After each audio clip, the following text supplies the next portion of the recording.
네, 안녕하세요. 네, 반갑습니다. 우리 지난 시간에 이어서 계속해서 토마스 왓슨의 자족의 기술에 대해서 우리가 생각을 해 보도록 하겠습니다. 그러니까 왓슨이 이제 자족에 대해서 가르쳐 주고 있는데, 이 자족이라는 말이 영어로는 이제 contentment라는 그런 표현이죠. 자족이라는 것은 우리가 어떤 상황 혹은 어떤 형편에 있든지 감사하고 원망하지 않고 또 지금이 최선이다 뭐 이렇게 믿는 거죠. 물론 이제 자족이라고 할 때 자족은 어, 앞으로 하나님께서 이제 그 하실 일을 또 바라보는 그런 측면도 있어요. 그러니까 자족이라는 것이 어떻게 보면 이제 운명론 뭐는 아니거든요.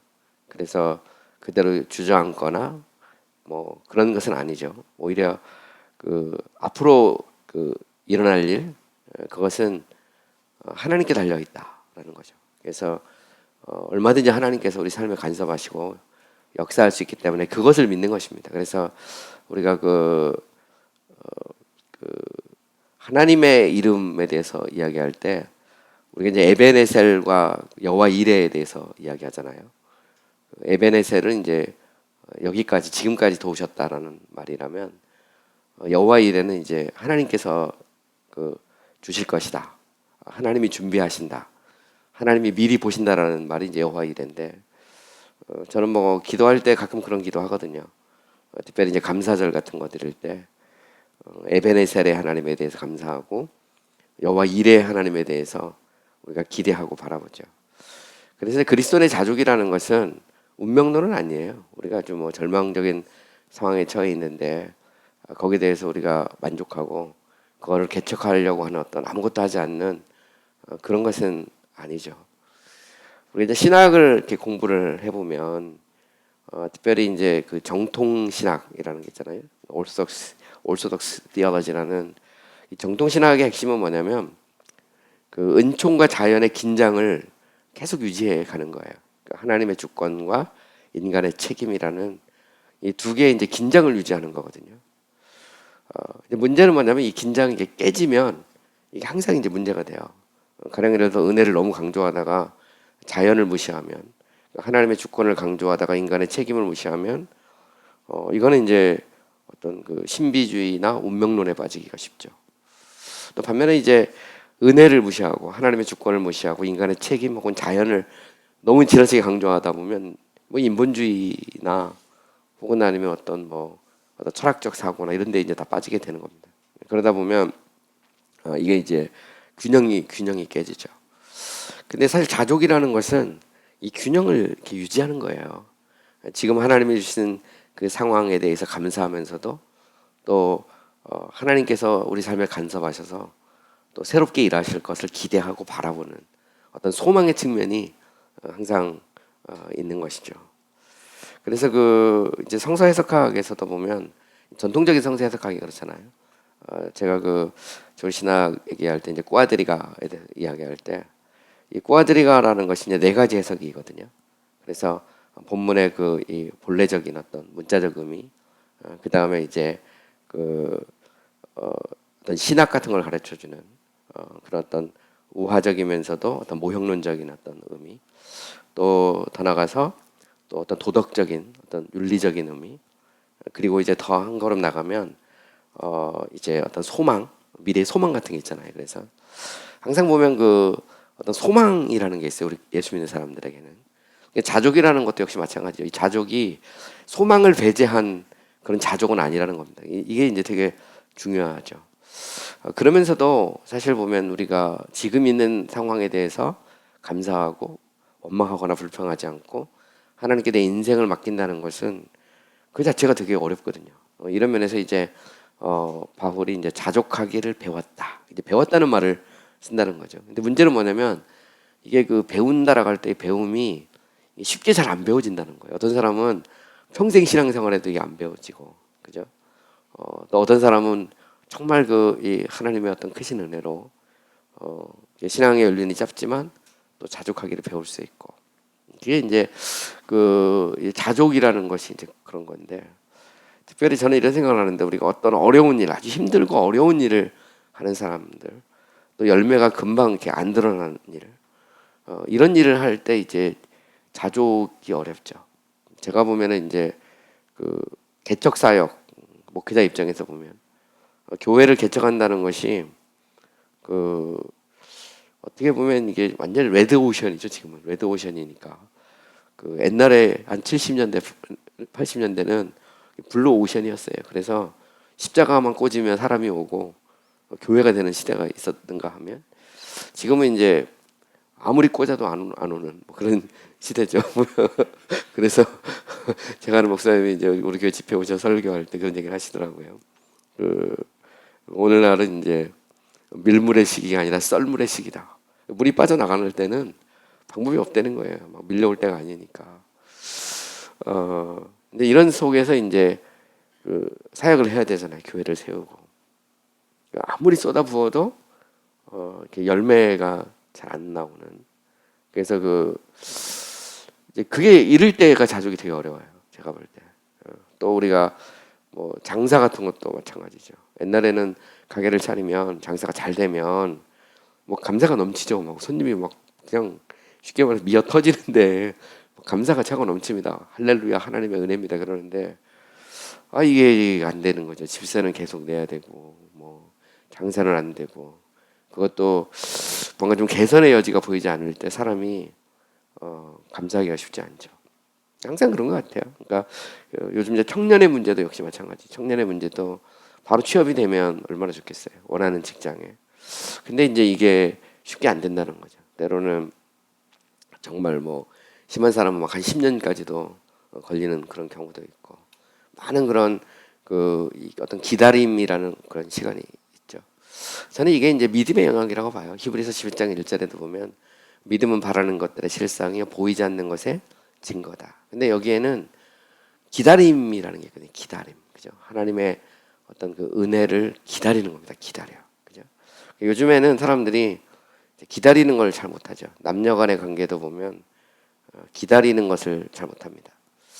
제가 이제 기다림에 대해서 한 예를 하나 들어보면 제가 신대원 다닐 때 제 아내하고 연애 시절이죠.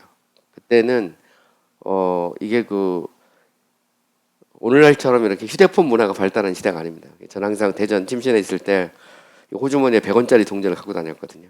그래서 밤 10시만 되면 이제 그 동전 막 집어넣어가지고 침신대 거기 옆에서 이제 아내하고 통화를 했어요. 항상 보면 호주머니에 100원짜리 항상 만들어갖고 다니죠. 그래서 호주머니에 두둑하게 계속 집어넣어야 되니까 보면.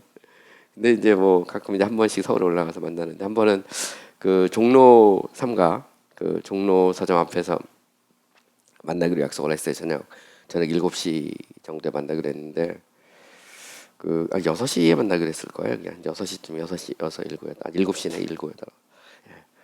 한 6시쯤에서 이렇게 만나기로 했죠. 6시에 만나기로 했는데 근데 이제 안 오는 거예요.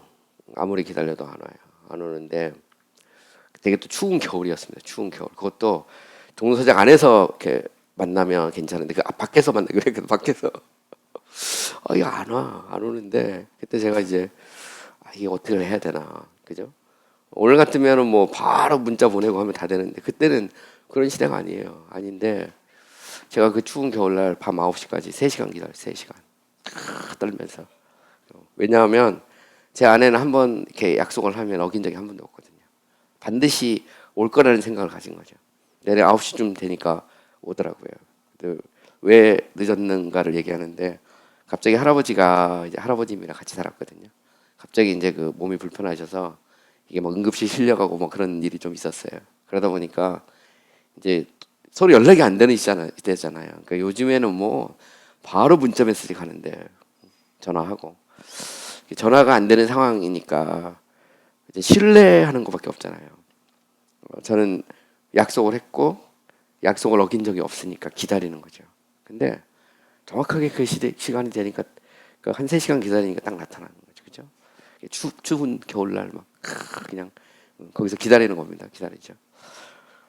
저는 사랑이 그런 데서 만들어진다고 보거든요. 근데 요즘에는 뭐 그런 게 없어요. 너무 빠르다 보니까 이게 남녀 간의 사랑도 깊어지지 않는 거죠. 보면. 기다림. 이 기다림이 되게 중요합니다. 기다림이. 믿음이라는 것은 믿음의 본질은 이제 신뢰거든요. 청교도 신학자들은 믿음의 본질을 신뢰로 봤습니다. 칼빈은 확신으로 보죠. 신뢰를 넘어서 칼빈은 이제 확신으로 보는데 윌리엄 파킨스나 뭐 존 웨인 이런 그 청교도 신학자들은 신뢰로 봅니다. 신뢰 다음에 확신으로 넘어가는 거거든요. 그래서 칼빈의 강의를 읽어보시면 믿음은 확신이다 그랬거든요. 반면에 이제 파킨스나 이런 사람들 읽어보면 믿음은 신뢰라고 합니다. 맡기는 거, 믿는 거죠. 제가 볼 때는 자족이라는 것도 그럼 믿음의 영역이에요. 사실 따지고 보면. 그러니까 지금까지 선하게 인도하신 하나님이 앞으로도 선하게 인도하실 것이다. 이제 그거를 믿는 거죠. 그렇기 때문에 기다리고 또 다시 또 바라보고 소망을 갖는 것입니다. 이렇게 보면 사실 보면 자족이라는 것이 배우기가 쉽지 않죠. 특별히 인풋이 있는데 아웃풋이 잘 안 나올 때. 저도 교회를 개척해서 보니까 제일 어려운 게 그거예요. 공부는 저는 뭐 공부를 많이 한 사람이니까 공부는 쏟아부으면 반드시 결과가 나타나요. 그냥 대학원도 뭐 아무리 MDB 길어도 3년 하면 되고 우리가 유학 가서 박사해도 보면 뭐 그 하여튼 5년이든 6년이든 이렇게 쏟아부으면 결국 반드시 열매가 맺혀지게 돼 있어요. 근데 제가 그 교회는 해보니까 아무리 쏟아부어도 안 나와. 이게 안 나온다니까. 이게 굉장히 심각해 보면. 이게 세상은 항상 그래서 인풋이 있으면 아웃풋이 있잖아요. 우리가 쏟아부으면 뭐가 나와야 되는데 농부도 씨앗을 심고 뭐 이렇게 가꾸면 가을 되면 열매가 나오잖아요. 뭐 요즘 뭐 이제 하도 비닐하우스도 많이 하고 계절도 막 바뀌고 그러지만 보면 근데 이 사역이라는 게 참 이게 인풋을 해도 아웃풋이 안 나와. 제가 이제 하나 깨달았죠. 이 사역이라는 것은 은혜의 영역이구나. 하나님의 은혜를 주셔야 이게 참 이게 교회가 되지 않나. 근데 요즘 그런 것 같아요. 우리 인생이 그 옛날하고 많이 달라서 이게 이제 인풋을 해도 아웃풋이 잘 안 나오는 시대니까 저는 이제 여기가 이제 은혜의 영역이 아닐까 뭐 이런 생각을 합니다. 자, 어쨌든 보면 이제 이렇게 인풋을 했는데 아웃풋이 안 나올 때 그때가 이제 자족하기가 굉장히 어렵죠. 이런 면에서 이제 우리가 이제 자족이라는 것은 그냥 저절로 주어지는 게 아니고 사실 배워야 된다라는 것을 이제 토마스 왓슨이 이제 가르쳐주고 있습니다. 자, 그러면서 이제 오늘 본문에 보면 과연 그러면 우리가 자족하는 사람인가라는 것을 이렇게 테스트를 좀 해보겠다 이렇게 말합니다. Let me put you upon a serious trial. 한번 진지하게 트라이얼이란 말은 이제 한번 이렇게 시험을 한번 해보자. 테스트를 그죠? 한번 이제 내가 시험을 해보겠다. Some of you have heard much. You have lived 40, 50, 60 years under the blessed trumpet of the gospel. 자, 여러분 중 뭐 썸이니까 일부 여러분 중 몇몇은 have heard much. 많이 들었어요. 설교를 수없이 들었죠. We have lived 40, 50, 60 years under the blessed trumpet of the gospel 하니까 복음의 나팔 아래서 40년, 50년, 60년 동안 살았다는 겁니다. What have you learned? 당신은 무엇을 배웠냐는 거죠. 여전히 신앙생활한 이제 40년, 50년, 60년 되는데 원망과 불평 속에 살고 있느냐, 좌절과 절망 속에 살고 있느냐, 한번 생각을 해보라는 거죠. 과연 자족을 배웠느냐 이렇게 묻는 겁니다. You may have heard 1,000 sermons. 당신은 수천 번의 어떤 설교를 들었을 수도 있어요. May have heard 하면 뭐뭐 했을 수도 있다 이런 말이거든요. And yet 그러나 하지만 not learned one. 하나의 어떤 설교도 배우지 못했을 수도 있다. Search your consciences. 당신의 양심을 한번 좀 살펴봐라. 양심이라는 게 되게 중요해요. 양심은 요즘은 이제 이런 양심이라는 것들을 많이 이렇게 생각을 안 하는 것 같아요. 근데 사실 양심이라는 게 되게 중요합니다. 성경적으로도 되게 중요하고요. 그 윌리엄 퍼킨스의 책에 보면 양심에 대한 책이 있어요. 양심이 뭐냐? 양심은 어디에 있느냐? 양심은 어떤 기능을 하느냐? 우리가 중생하기 이전의 양심의 상태, 중생한 다음의 양심의 상태, 혹은 아니면 회심의 과정 속에서 양심, 뭐 이런 다양한 각도에서 양심의 문제를 다루는데 언젠가 제가 이제 인간론을 할 때나 한번 이제 좀 양심에 대해서 좀 더 자세히 어떻게 과연 그 과거의 신앙의 선배들이 양심의 문제를 다뤘는지 여기 대해서 좀 얘기를 좀 해보고 싶어요.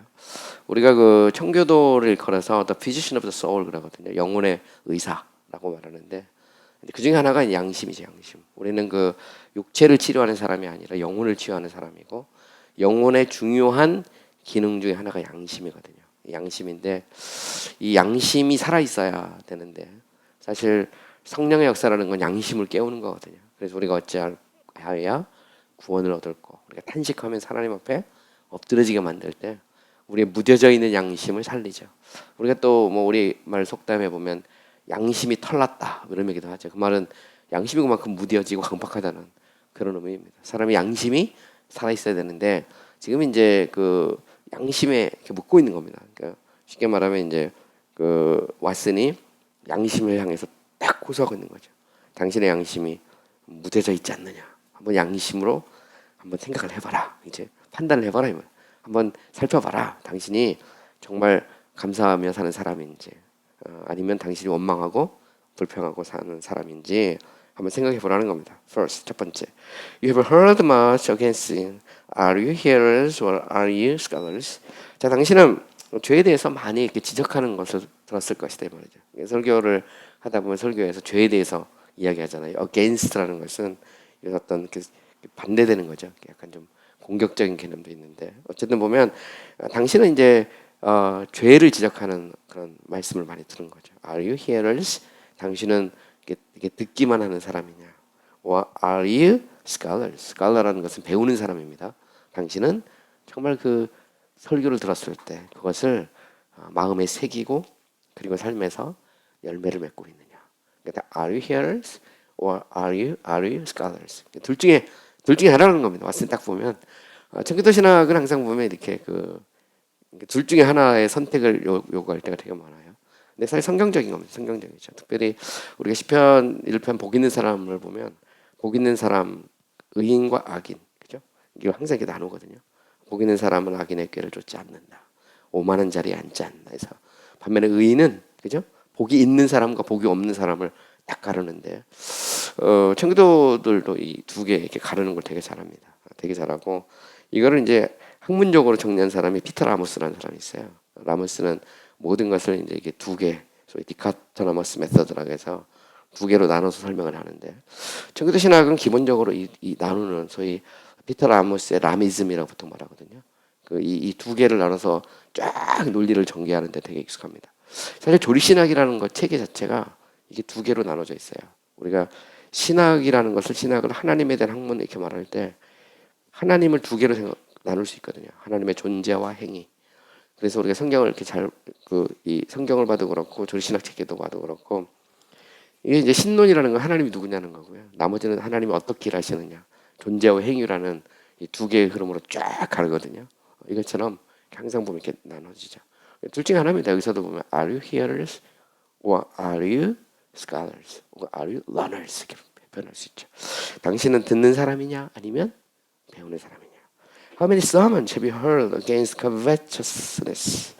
자, 당신은 covetousness 하면 이 covet라는 말은 이제 어떤 탐욕 뭐 이런 말이죠. 당신은 탐욕에 대해서 얼마나 많은 설교를 들었느냐, 그렇죠? That it is the root on which pride, idolatry, treason do grow. 자, 여기서 보면 이제 탐욕이라고 하는 것에 대해 설명이 나옵니다. It is the root. root은 이제 뿌리죠. 어떤 뿌리냐면 pride, 교만 혹은 자만, idolatry, 우상숭배, treason, 반역이죠. 여기서는 하나님을 향한 반역입니다. 그렇죠? 교만과 우상숭배와 반역이 자라는 뿌리가 뭐냐? 바로 어떤 탐욕이죠. covetousness. 탐욕이 바로 이런 뿌리라는 겁니다. One calls it a metropolitan sin. 우리는 탐욕을 뭐라고 불러요? metropolitan sin이죠. 대도시. 어떤 탐욕이라는 것 자체를 이 일종의 이제 이 대도시입니다. 대도시죠. metropolitan이라는 말은 탐욕이 대도시 이 말은 아주 엄청나게 큰 죄라는 겁니다. 근데 이게 되게 재미있어요 보면. 그러니까 우리가 죄도 보면 죄도 어떤 이렇게 이 원천이 되는 그런 죄가 있다는 겁니다. 하나님의 성품도 나중에 이제 우리가 신론에 가면 더 정확하게 이야기하는데 하나님의 성품 중에서 가장 본질적인 성품이 뭐냐? 그거를 전통적으로 신학자들은 무한성으로 보거든요. 무한성, infinity, 무한성. 그래서 이 전지라는 것은 하나님은 지식에 있어서 무한하다 말합니다. 전능은 하나님은 능력에 있어서 무한하다는 거. 영원이라는 것은 하나님은 시간에 있어서 무한하다는 거죠. 그죠? 현재라는 것은 하나님은 공간에 있어서 무한하다는 겁니다. 왜 그러면 무한이란 말을 쓰냐면 무한이란 말은 infinite거든요. infinite란 말은 유한의 반대입니다. 이게 소위 부정의 법칙이거든요. 그러니까 인간과 하나님 사이에는 존재의 차이가 있기 때문에 인간의 유한함으로 다 이해할 수 없어요. 그래서 그냥 하나님을 이야기할 때 유한을 부정한 무한으로 표현합니다. 무한이라는 건 끝이 없거든요. 그러니까 하나님은 본질상 인간의 유한한 사고로 다 알 수가 없기 때문에 무한성이 나온 겁니다. 이게 소위 말하는 이제 부정의 법칙, via negations라는 라틴어로 보면 부정의 길, the way of negation 이렇게 보통 표현하거든요. 근데 보면 어쨌든 이렇게 그 이 죄라는 것도 죄의 뿌리, 그죠? 여기서 되게 재밌는 것은 죄도 분류를 해보면 뿌리가 있는데 그 뿌리가 뭐냐? 탐욕이라는 거죠. 인간은 탐욕이 있죠. 인간은 어떻게 보면 뭔가를 계속해서 여러분 아담과 하와가 범죄할 때도 역시 마찬가지입니다. 내 눈이 밝아져서 하나님처럼 된다. 이 말은 그 자체가 이제 그 covetousness거든요. 탐욕이죠. 그러니까 인간이 자기의 위치를 지키지 않고 더 높은 곳까지 올라가려는 거. 그러니까 보면 이건 이렇게 표현할 수도 있어요. 자족의 반대가 뭐냐? 탐욕이다 이렇게 말할 수도 있습니다. 보면 그러니까 사람이 있는 현재에 만족하지 못하고 더 이게 이제 탐욕이라는 말이죠. 그죠? 더 많이 갖고 싶고, 그죠? 더 많이 누리고 싶고, 더 높은 곳에 올라가고 싶고, 이게 이제 교회로 말하면 더 커지고 싶고, 멈춰야 되는데 어느 정도까지는. 그래서 옛날에는 이제 로컬 처치 개념이 있었어요.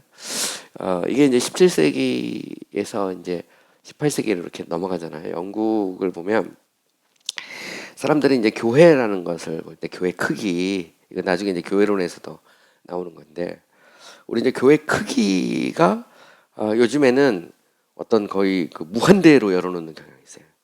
근데 사실 따지고 보면 이게 이제 영국에도 그런 그 역사의 발전 속에서 논쟁이 있었어요.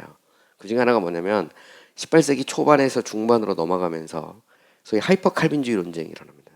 침례교 안에 특별히 고등 칼빈주의 논쟁. 이것은 뭐냐면 교회 성장에 대한 그 논쟁이에요. 거기에는 우리는 이걸 단지 신학적으로만 생각하지만 사실은 사회 경제학적인 측면이나 그런 것들 같이 문화적인 측면도 같이 따라가고 있어요.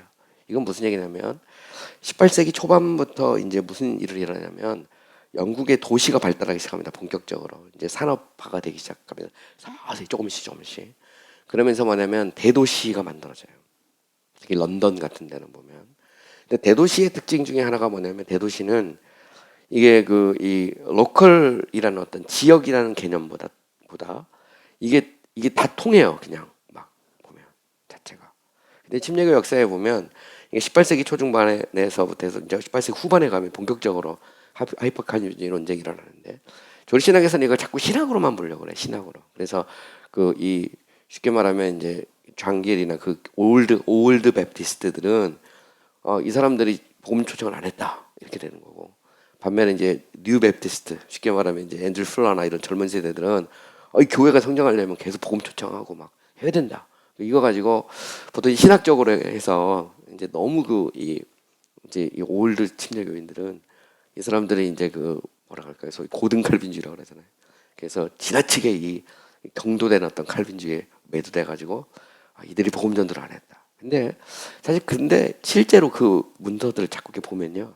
뭘 발견할 수 있냐면 영국은 이제 18세기에서부터 18세기 후반으로 가면서 본격적으로 이제 산업화가 되고 뭐가 일어나냐면 식민지 지배가 시작되잖아요. 식민지 지배가 시작이 되는데 이제 세계로 나가면서 도시화가 발달되고, 그때 특징이 뭐냐면 마을이란 개념이 무너지기 시작해요. 무너져요.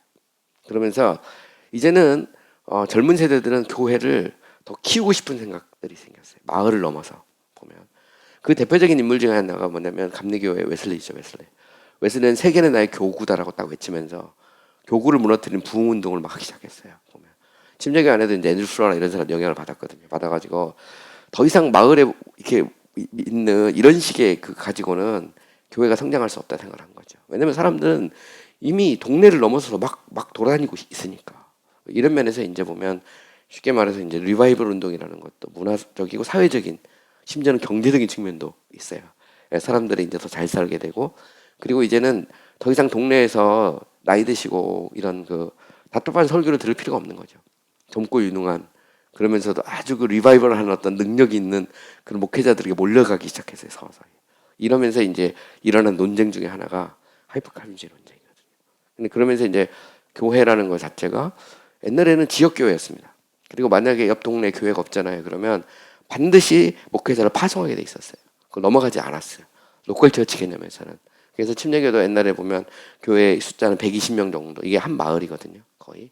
한 마을 정도가 적합하다. 이렇게 생각을 했거든요. 근데 이게 이제 18세기 중반 이렇게 넘어가면서 뭐가 되냐면 이래가지고 교회가 되겠냐는 거죠. 자꾸 보면. 이 개념이 깨져요. 로컬 처치 개념이 깨지면서 이제는 도시에 넘어서는 이제 이런 문제가 생기죠. 우리나라도 보면 사실 그렇습니다. 우리나라도 이제 처음 보면 교회가 세워질 땐 대부분이 지역교회 개념이 강했거든요. 근데 도시화가 급격하게 일어나면서 이제는 슈퍼스타들이 서서히 등장하기 시작하죠. 그러면서 대교회가 만들어지고 로컬 처치라는 개념이 깨지는 겁니다. 깨지는 거 자꾸 보면. 근데 이게 우리가 생각은 해봐야 됩니다. 이미 옛날은 아니에요. 옛날 이렇게 동네에서 살던 그런 시대는 아닌데 그렇다고 해서 우리가 그 어떤 무한대로 커지는 이거에 대해서도 우리가 좀 고민을 해야 되는 요런 문제들이 우리에겐 있어요. 보면 저도 뭐 지금 안산에서 방배동까지 왔잖아요. 안산에서 얼마든지 여기 교회 올 수 있어요. 강 목사님이 슈퍼스타가 되면 막 온단 말이죠. 그런 꿈을 가질 수가 있어. 근데 여기에는 이제 우리가 생각하지 못했던 역사의 교훈이 들어있는 겁니다. 예, 교훈이 들어있고 여기 된 어떤 논쟁 뭐 이런 것들도 사실 들어있어요. 그러니까 우리는 모든 것을 이렇게 신학으로만 생각하는 경향이 있거든요. 특히 조리신학자들은 더 그래. 그래가지고 컨텍스트나 이런 것들을 이렇게 별로 생각을 안 하거든요. 그래서 원래 조리신학이라는 것도 반드시 역사적인 것이 같이 들어가요. 같이 이렇게. 역사와 조직은 때려 뗄 수 없죠. 그래서 제가 이제 조리신학을 강의할 때 저는 항상 네 가지를 얘기하거든요. 신학적인 관점, 역사적인 관점, 그 다음에 서기적인 성경적인 관점, 그 다음에 마지막 실천적 관점. 이 네 가지가 균형 잡히게 이렇게 가야 그게 이제 조리신학이 제대로 되는 거죠. 역사신학도 마찬가지입니다. 신학적인 거 딱 빼버리고 그냥 신학적인 거 빼버리고 얘기하기 시작하잖아요. 그러면 역사신학 희한한 역사신학이 나와요. 그러면 우리가 어디 있었는지를 잘 모르게 되는 그냥 그렇게 갑니다 보면. 그래서 얼마든지 이제 어떤 아나크로니즘적인 그런 일어날 수도 있고 뭐 문제가 자꾸 생기죠 보면. 또 성경이라는 것도 성경 해석도 우리가 역사적이고 신학적이고 실천인 거 딱 빼고 성경만 갖고 이렇게 한다고 다 되는 건 아니거든요.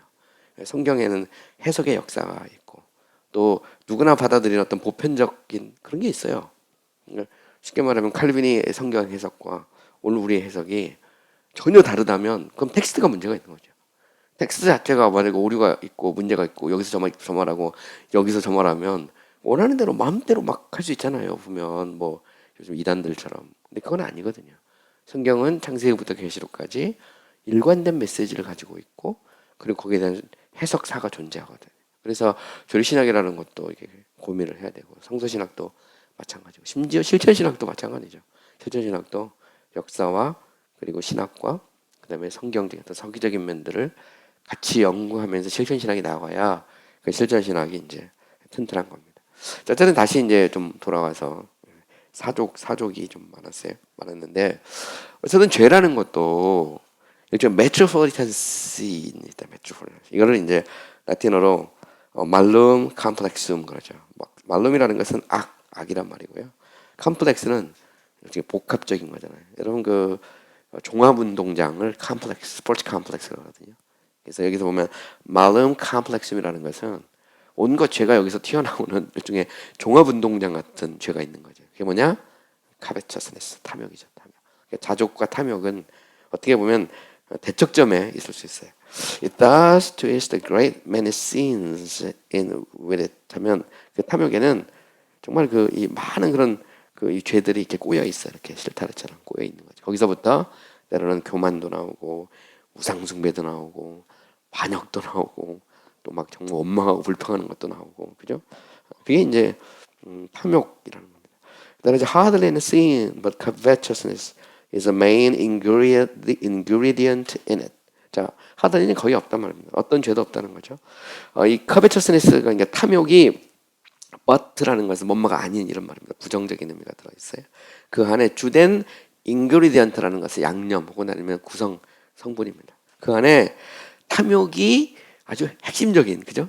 중요한 아주 주된 양념 혹은 아니면 구성 성분이 아닌 어떤 그런 그 이 죄도 없다는 겁니다. 그러니까 모든 죄 안에는 뭐가 들어있느냐? covetousness가 들어있단 말이죠. 그죠? 그래서 우리가 하나님의 어떤 무한성을 하나님의 어떤 본질적 성품을 이야기할 때 우리가 어떤 원천적인 어떤 속성이라고 얘기한다면 죄도 마찬가지라는 거죠. 죄의 깊은 곳에는 뭐가 있냐? 탐욕이 있다. 그죠? 그것을 이기는 게 자족이죠, 자족. 이런 면에서 이제 탐욕에 대해서 점검을 해본 겁니다. 점검. And yet, are you like the two daughters of the horse leech, which cry, give, give? 자, 보면 하지만 당신은 그죠? And yet은 하지만 뭐 그러나 이런 말입니다. 항상 보면 당신은 like를 뭐뭐와 같다 이런 말이에요. 이 horse leech라는 것은 이제 거머리입니다, 거머리. 다고다고 하는 성경에 나오는 그런 말이죠. 예레미야에 나옵니까?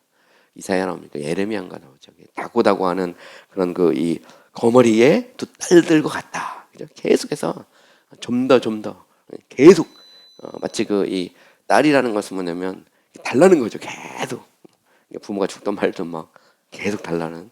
그래서 요즘 보면 자식들도 이제 거머리 같은 자식이 있으면 계속 부모의 피를 뽑아가지고 뽑아가. 근데 여기서 말하는 이제 이런 그 탐욕, 그죠? 우리가 탐욕에 사로잡히면 만족을 못하는 겁니다. 왜? 더 뭐 이러고 있으니까 여기에서 원망도 나오고 불평도 나오고 때는 교만도 나오고, 그죠? 그래서 우리 안에 이제 이 covetousness 탐욕이 있느냐를 생각해 보라는 겁니다. How much have you heard against rash anger? 자, 이번 두 번째는 이제 분노죠. rash라는 거죠. 성급한. 자, 얼마나 많이 당신은 이제 이렇게 화를 내는 거, 그죠? 아주 성급하게 막 참지 못하고 분노하는 것에 대해서 지적하는 그런 설교를 들었느냐 이런 말이죠. 화내는 것이 옳지 못하다는, 분노하는 것이 이게 이제 옳지 못하다는 겁니다. Either short frenzy, a dry drunkenness. 자, 이 보면 자, 분노라는 건 뭐냐면 아주 성급하게 화를 내는 것은 frenzy라는 건 뭐냐면 마비되는 겁니다. 순간적으로. 그러니까 이성이 마비되거나 몸이 마비되거나 이런 게 이제 frenzy인데, 분노라는 건 뭐냐면 순간적으로 마비돼서 판단력을 잃는 거죠. 그런 예를 들어서 그 이 다윗이 하고 사울의 관계에서 사울에게 악령이 임하면서 순간적으로 막 그 이 사울이 자기 통제력을 잃어버리고 다윗을 죽이려고 창을 던지잖아요. 그게 rash anger입니다. frenzy죠, frenzy. 그러니까 그 순간에 자기를 순간적으로 통제력을 상실하는 거. 이게 바로 이제 분노예요, 분노. 이게 되게 재밌죠. 그러니까 분노라는 건 뭐냐? 자기도 통제가 안 돼. 그 순간에. frenzy. 근데 바로 이제 분노죠. 그러니까 분노하지 말라는 겁니다. dry drunkenness. dry drunkenness라는 건 뭘까요? 대낮에 낮술 먹어가지고 통제력을 상실한 뭐 그런 비슷한 그런 걸 겁니다. 제가 알기로. 그래서 제가 그 영국에서 공부할 때 보면 그 영국은 낮에 낮술 드신 분들이 많으세요. 길거리에서 보면 그냥 우퉁 벗고 막 술 먹고 술병 하나 들고 막 돌아다니는, 이렇게 보면 좀 되게 안타깝죠. 진짜 많아요. 알코올 중독자도 많고 우울증 환자도 많고. 그런데 우리나라는 이제 낮에 술병 들고 돌아다니는 사람은 없잖아요. 우퉁 벗고. 그런 일들은 옛날에 그랬습니다. 옛날에 우리나라도 그런 사람들이 많았는데, 보면 제가 영국에 공부할 때 그런 분을 몇 번 봤거든요. 근데 보면 이제 좀 안타까운 그런 모습이기도 하죠. 어쨌든 보면 이제 사람이 이렇게 마비가 되는 겁니다. 순간적으로 분노라는 것은. That it rests in the bosom of fools. 그것은 rest는 이제 뭐뭐에 머물러 있는 겁니다. bosom of fools하면 어리석은 자들의 가슴 속에 머물러 있다. 분노라는 것은 우리의 마음 속에 이렇게 머물러 있다가 순간적으로 팍 폭발하는데, 그때 보면 마비가 되는 거죠. 사람들이 이성도 마비되고 판단력도 흐려지고. And often the least occasion, the your spirits began to take a fire. 하면 자, 여기 often the take 이런 표현들 되게 재밌죠. 이건 뭐냐면 최소한의 어떤 기회가 만약에 주어진다면 이런 말입니다. 리스트는 리틀의 최상급인데 그 조금이라도 말이죠. 정말 눈에 보이지 않는 어떤 오케이전이라는 것은 이렇게 기회가 딱 부여되는 거예요. 딱 부여만 되면 그죠? 그래서 어퍼는 이제 뭐뭐 할 때마다고 뭐뭐 할 때 이렇게 보통 번역합니다. 조금이라도 기회가 부여되면 your spirits begin to take a fire. 당신의 어떤 심령이 어떻게 되죠? 불이 붙는 거죠. 불이 take a fire. 불이 딱 붙는 게 바로 분노입니다. 근데 보통 때는 괜찮아. 근데 조금이라도 어떤 그 이 기회가 딱 부착이 되면 그때 폭발하는 겁니다. 이게 이제 분노인데 이거는 자조하고는 거리가 먼 거죠. 보면 감사하면 사람이 자신의 분노를 가라앉게 되고 화가 가라앉죠. 보면 근데 어떻게 보면 이제 사울이 자족을 못한 대표적인 인물이죠. 다윗이 죽인 자는 만만이요, 사울이 죽인 자는 천천이다. 그 말을 딱 듣는 순간 우리가 그러잖아요. 꼭지가 돈다 그러잖아요. 딱 완전히 돌아가지고 그때부터 이제 다윗을 죽이려고 하여튼 혈안에서 쫓아다니는데 다 갖고 있는 사람이잖아요. 왕이고 다 갖고 있어요. 근데 그 다윗이 갖고 있는 어떤 명성, 백성이 자기보다 다윗을 더 좋아하는 것 같아. 그게 이제 이 문제가 되죠. 그리고 잠재적인 적이기도 하고 언젠가 제가 내 왕권을 빼앗을 것이다. 이게 보면 통치자들은 항상 그런 유혹을 받죠. 그래서 정적을 제거하려고 합니다. 오늘날 우리나라 정치도 보면 끝없이 우리나라 이 근대 정치에서도 보면 끝없이 상대를 정적을 제거하죠. 보면 왜냐하면 이제 두렵습니다. 특히 독재자들은 더 그렇거든요. 상대를 제압을 해야 자기가 되잖아요. 근데 생각해 보면 되게 바보 같은 거예요. 자기가 주어진 기간 동안 뭐 우리가 민주공화국이니까 5년이면 5년 뭐 딱 정해져 있잖아요. 그러면 그때 통합 정치하고 하면 참 좋은데 사람이 참 그래. 그래서 보면 좀 안타깝죠. 보면 그런 것들을 보면. 근데 이것도 어떻게 보면 자족을 못하는 겁니다. 그죠? 컨텐트먼트가 안 되니까 그 속에서 이제 covetousness, 이제 탐욕이죠. 탐욕은 분노로 표출됩니다. 분노하는 거죠. 분노 중에 하나는 뭐냐면 이제 이런 상대를 정적제가 같은 거 이런 것도 이제 여기 다 나오는 겁니다. 보면 불이 붙죠. 그럼 우리 이제 사울과 다윗의 관계에서 명확히 볼 수 있고. How much have you heard against swearing? swear라는 것은 이제 맹세하는 건데 거짓 맹세 이런 걸 이제 swearing이라고 합니다. 당신 얼마나 이제 거짓으로 맹세하는 것에 대해서 설교를 들었느냐, 그죠? It is Christ's express mandate to swear not at all. 자, 예수님께서 express는 표현한 명확히 표현한 맨데이트의 명령입니다. 명령인데 swear not at all 하면 맹세하지 말라는 말이다. not at all이라는 것은 전혀 하지 말라 이 말인데 맹세하지 말라. 특별히 거짓 맹세하지 말라 이렇게 말하잖아요. 거짓 맹세. 이 거짓 맹세라는 것도 이게 이제 이 탐욕과 어떤 반대가 되는 자족과 반대가 되는 거죠. 그래서 첫 번째는 이제 covetousness, 두 번째는 ration과, 세 번째는 swearing에 대해서 거짓 맹세하는 것에 대해서 말합니다. The sin of all others may be termed the unfruitful work of darkness. 자, 모든 다른 죄 중에서 바로 이 죄, 그죠? 이 거짓 맹세라는 이 죄는 뭐냐면 용어로 볼 때 어떤 용어냐면 텀이라는 게 이제 용어잖아요, 그죠? 여기서 보면 텀이라는 게 뭘로 표현할 수 있냐면 the unfruitful work of darkness 하면 열매 맺지 못하는 어둠의 일이다. 이게 되게 재밌습니다. 이 거짓 맹세는 또 다른 말로 말하면 이게 이제 백바이팅하고도 비슷한 거예요. 뒤에서 자꾸 비난하는 거죠. 뒤에서 비난하고 하는 건데 이게 사실 보면 이제 열매 맺지 못하는 어떤 어둠의 일이라고 이렇게 표현하고 있는 것입니다. 그래서 보면 자꾸 이렇게 이간질하고 거짓말하고 그 뒤에서 욕하고 이게 다 스웨어링 안에 다 들어가거든요. 크게 보면. 그래서 보면 또 거짓으로 딱 마치 사실인 것처럼 이렇게 딱 맹세하고. 근데 오늘 우리 주변에서 우리는 얼마든지 볼 수 있어요. 특별히 이제 이런 인간관계 속에서 보면 이렇게 욕하고 앞에서는 엄청 잘하고 뒤에서 가면 막 욕하고 사람들에게 이간질하고 이게 다 스웨어링이거든요. 근데 이건 뭐냐면 이 하나님의 관점에서 보면 열매 맺지 못하는 어둠의 일이다 이렇게 표현한 겁니다. 그러니까 청교도들은 이제 어떤 인간의 어떤 그 감정들 있잖아요. 이런 것들에 대해서 아주 민감하죠. 그 중에 이제 하나씩 계속 얘기합니다, 그렇죠? covetousness, ration과 swearing에 대해서 말합니다. It is neither sweetened with pleasure nor enriched with profit. 자, neither nor는 이제 이것도 저것도 아닌 겁니다. A와 B 둘 다 아닌 건데 잘 보시면 자, they are sweetened with pleasure 하면 즐거움으로 sweeten이라는 것은 이렇게 달콤해지는 거지. 달콤해지지도 않고 또 enriched with profit. profit은 이익입니다. 어떤 이익으로 enrich하면 풍성해지지도 않는 거죠. 그러니까 결국 이 따지고 보면 이 swearing이라고 하는 것은 그게 결국 그 어떤 즐거움으로 달콤해지는 그래서 우리가 빵에다가 이렇게 설탕 뿌리잖아요. 그래 달콤하게 만들어지는 뭐 그렇게 달콤해지지도 않고 사실 따지고 보면 어떤 우리에게 유익을 줘서 풍성하게 되지도 않는다는 겁니다. 그러니까 우리가 그런 것 속이고 거짓말하고 비방하고 거짓 맹세하고 이것이 사실 보면 뭐 열매 맺지 못한다는 거예요. 열매 맺는 것 같아도 당장은 어떤 이익이 주어지는 것 같아도 당장은 즐거움이 있는지 모르지만 결국은 패망의 길이다. 뭐 이런 식의 표현입니다. 보면 the usual familion wherewith Satan does paint sin. 자 보면 그건 뭐냐면 swearing이라는 건 뭐냐면 이게 그 죄를 갖고 이렇게 페인트를 위장을 하는 거예요.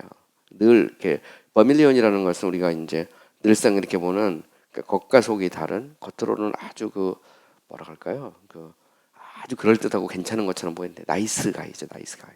근데 사실 그 뒤쪽에는 보면 이게 이제 그 회치라는 거죠, 회치라는 거. 이제 회칠한 무덤 같은 게 일종의 버밀리언인데 그 대표적인 인물이 이제 바리새인들이죠, 성경에서 바리새인과 서기관들 이런 사람들 속에 딱 보면 이 어떤 covetous 탐욕이 숨어 있고 레시안가, 쇠하는 이런 것들이 자기들끼리 막 서로 이간질하고 싸우고 막 그러면서 막 비난하고 비방하고 하는데 사실 따지고 보면 그들은 진정한 어떤 즐거움이 있는 것도 진정한 유익이 있는 것도 아니고 회칠한 무덤과 같은 거죠. 늘 보면 겉은 화려하지만 속은 이제 이 시체가 들어 있는 거죠. 그래서 사탄이 그걸 죄로 페인트칠을 한 겁니다. 페인트칠을 한 어떤 회칠한 어떤 무덤과 같다. Swearing is forbidden with a sub poena. 자 보면 자 이렇게 거짓 맹세하는 것은 forbidden이라면 금지되어 있어요. 여기 보면 sub poena라는 말 있잖아요. sub poena 라틴어인데 poena라는 말 페널티 형벌. sub는 under 페널티란 말입니다. 이 말은 성경에 보면 이 거짓 맹세에 대해서는 뭐가 되어 있냐? 하나님의 형벌이 따른다고 명확하게 형벌이 따르는 금지된 죄라는 거죠. 그러니까 거짓 맹세하지 마라. 자꾸 뒤에서 욕하고 비난하고 거짓으로 맹세하고 이간질하고 하지 마라. 여기에는 뭐가 따른다고요? 형벌이 sub poena라고 하는 형벌이 따른다는 겁니다. While the swearer suits his oath like a flying arrows at God to pierce his glory, God suits a flying roll of curses against him. 자, 아주 재밌죠? while 이제 뭐뭐 하는 동안 이런 말인데 swear하면 거짓 맹세하는 사람이 자신의 맹세를 누구에게? 하나님을 향해서 마치 날아가는 화살처럼 딱 쏘죠. 쏘고 쏴서 뭐 하는 거죠? 하나님의 영광을 이렇게 산산조각 내려고 하나님을 향해서 화살을 딱 맹세로. 사실 거짓 맹세라는 것은 하나님을 향해서 화살을 쏘는 것과 똑같다는 거죠. 그때 하나님은 어떻게 하죠? God shoots a flying roll of curses against them 하면 날아가는 롤이라는 것은 이렇게 많은 거, 그죠? 이런 것들인데 일종의 flying roll of curses 하면 저주의 그런 그 롤을 갖고, 그죠? 하나님이 다시 그를 향해서 다시 쏜다는 그런 말입니다. 그러니까 인간이 거짓 맹세를 향해서 하나님을 향해 딱 쏘면 하나님은 저주의 그런 이 화살을 다시 한번 쫙 쏘죠. 인간을 향해 쏜다는 그런 말입니다. And do you make your tongue a rocket by which you toss earth as a tennis ball? 그리고 당신의 혀를 일종의 그 테니스 라켓처럼 만들고 있지 않느냐 말이죠. 뭐냐면 테니스 공처럼 맹세를 이렇게 주고받는 어떤 테니스 라켓처럼 만들고 있지 않느냐 이렇게 말하고 있어요. 되게 재밌죠. 여기 보면 테니스가 굉장히 오래된 운동이라는 것을 우리는 여기서 보면 알 수 있죠. 예, 테니스가 굉장히 오래된 이때도 보면 테니스볼하고 라켓을 얘기하는 거 보면 이게 테니스라는 것이 상당한 적어도 이게 400년 이상 된 거니까 오래된 역사를 갖고 있는데 왓슨은 이제 그렇게 생각을 하는 거죠. 마치 테니스 공 탁탁 치는 것처럼 우리가 하나님의 저주의 그런 어떤 공을 딱 하나님을 향해 딱 치면 그죠? 그러니까 하나님을 향해서 거짓 맹세하면 하나님은 인간을 향해서 저주의 공을 갖다가 딱 팡 치는 거죠. 그럼 결국 우리에게 돌아오는 것은 하나님의 저주밖에 없다. 뭐 이런 식의 아주 재미있는 표현입니다. Do you spread yourself with oath, as the Philistines did with Samson, which will at last pull the house about your ears? 당신은 맹세를 가지고, 그죠? 여기서 oath를 맹세하는 거거든요. 이 맹세를 갖고 운동을 하고 있는 거지.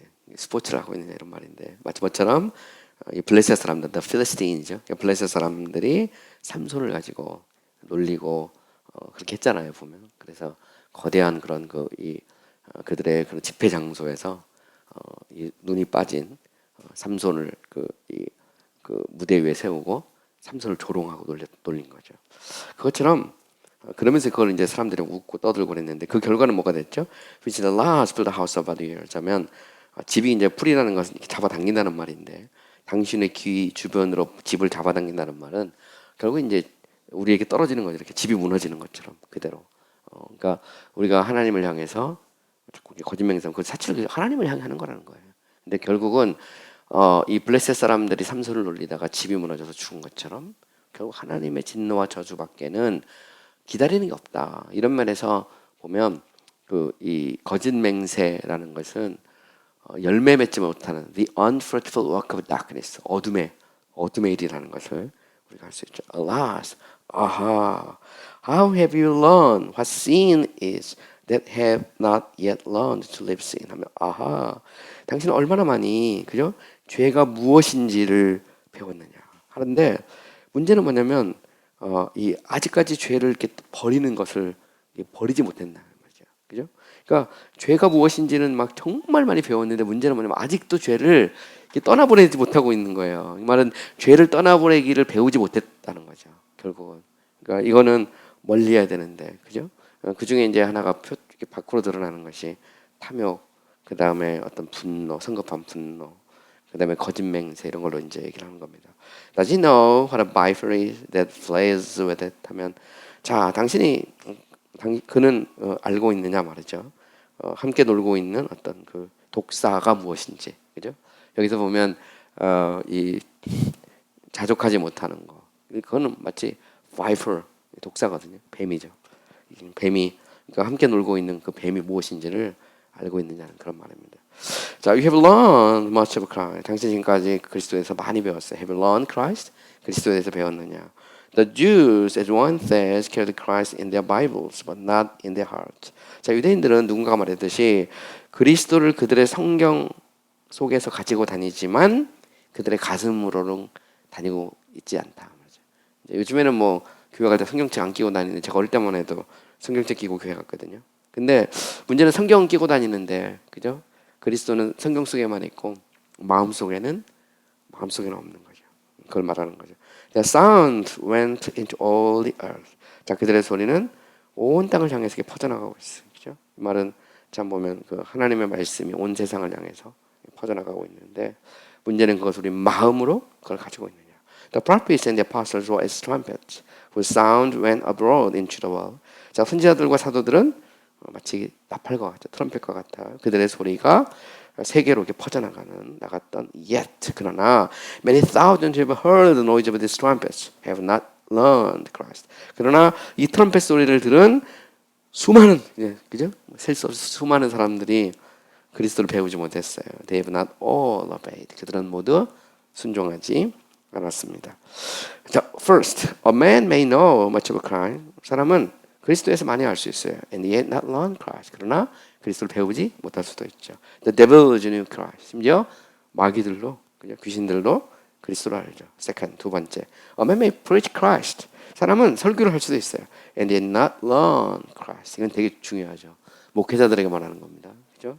우리는 그리스도에 대해서 설교할 수 있지만 그리스도를 배우지 못할 수도 있다. As Judas and the apostles. 자, 여기 보면 유다나 그리고 가짜, 수다는 가짜입니다. 가짜 사도들처럼. Third, 세 번째, a man may profess Christ and then learn Christ. 사람들이 그리스도를 고백할 수는 있어요. 하지만 그리스도를 배우지 못할 수도 있죠. There are many professors in the world that Christ will profess against. 하면 그리스도를 대적하는 얼마나 많은 그런 그 고백을 하는 사람들이 있는지 모릅니다. 네, 오늘은 여기까지 하고요. 다음 우리 시간에 이어서 계속해서 공부를 해보도록 하겠습니다. 수고하셨습니다.